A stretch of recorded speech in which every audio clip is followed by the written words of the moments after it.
ফুলের বেমারিওয়ালা মানুষকে, অন্ধকে, খানাকে, খোড়াকে, লুল্লাকে যদি দেখেন, তো নবী বলছেন আল্লাহ তোমাকেও ওই রোগটা দিতে পারে। অতএব ওই সব মানুষকে দেখতে গেলে তোমরা এইভাবে দোয়াটা করো।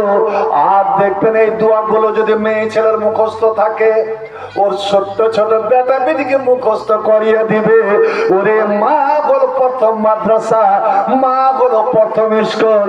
যখন মা ছেলেকে দুধ দিবে, বলেন তো আমাদের কয়টা মা কিভাবে ছেলেকে দুধ দেয়? শুনে রাখো আম্মা, ওরে আমার মায়ের শোনো, তুমি যখন ছেলেকে দুধ দিবে, যখন দুধ পান করাবে, তুমি প্রথমে উযু করে নাও, পাক হয়ে যাও, তারপরে ছেলেকে কোলে নাও, ছেলের মুখটা সুন্দর করে মুছে দাও। যেমন খাবার আগে হাত ধোয়, ছেলের মুখটা পরিষ্কার করে দাও। তুমি যদি ঘেমে থাকো, কাজ কাম করে এসো, তোমার ছাদের নিরাগানির পর্দার আড়াল গিয়ে তুমি ছেলেকে পরিষ্কার করে নাও। তারপর দাঁড়িয়ে দাঁড়িয়ে খেতে নাই, দাঁড়িয়ে ছেলেকে দুধ দিতে নাই।